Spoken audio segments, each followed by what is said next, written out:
সকাল কিংবা বিকেলে নাস্তায় কিংবা বাচ্চাদের টিফিনে আমরা এই খাবারটি দিতে পারি। হ্যালো ভিউয়ার্স, আসসালামু আলাইকুম। আজকে একটি নাস্তার রেসিপি নিয়ে আপনাদের সামনে হাজির হয়েছি। আর সেটি হচ্ছে সুজির চকলেট প্যানকেক। তো এবার রেসিপিটি আমি শুরু করছি। এজন্য প্রথমে আমি একটি বাটিতে নিয়ে নিচ্ছি ২ টো ডিম।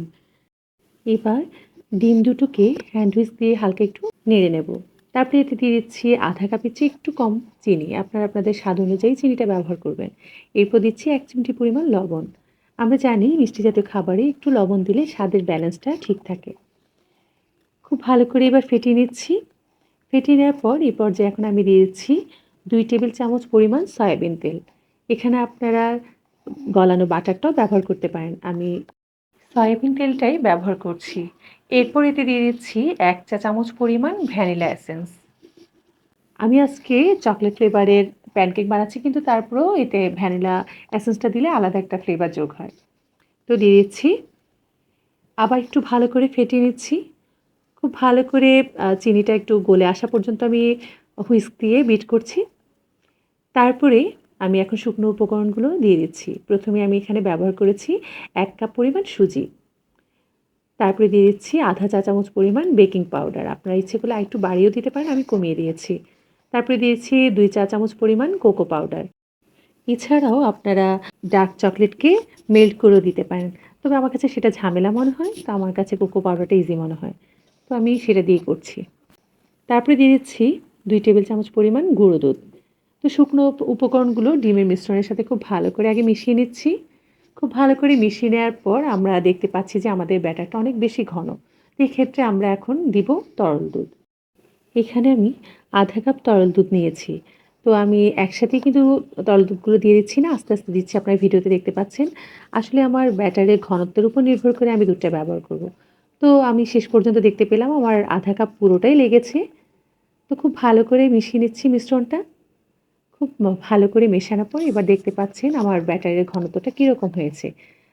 এখানে আমি যেহেতু সুজি দিয়ে প্যানকেকটা বানাচ্ছি, আমার এখানে ব্যাটারের ঘনত্বটা কিন্তু একদম পাতলা হবে।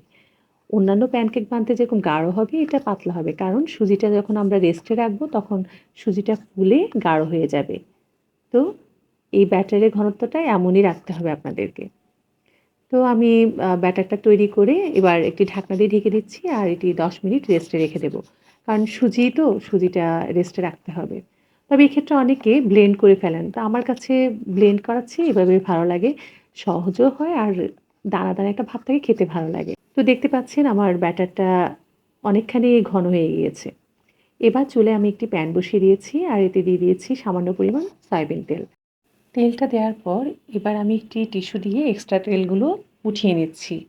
তারপর আমি ব্যাটারের মিশ্রণ থেকে ১ চামচ পরিমাণ ব্যাটার এখানে দিয়ে দিচ্ছি। আর আমি এখানে মাঝারি সাইজে একটা চামচ দিয়ে ব্যাটারগুলো দিচ্ছি। ব্যাটারটা দেওয়ার পর ১-১.৫ মিনিট অপেক্ষা করতে হবে। এখানে ঢাকনা দেওয়ার কোনো প্রয়োজনই নেই।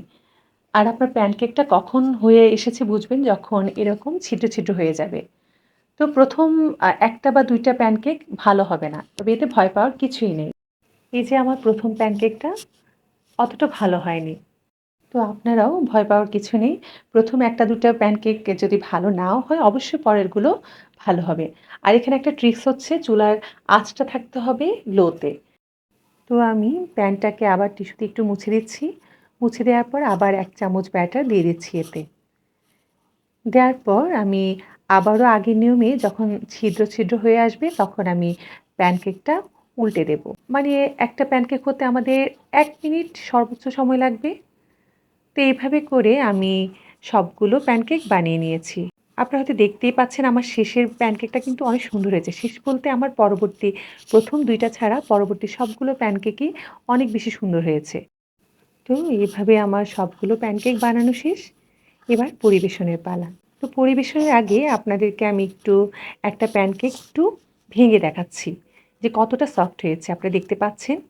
খেতেও কিন্তু অনেক মজা হয়েছে। তো আমি এরপর একটু ডেকোরেশন করলাম।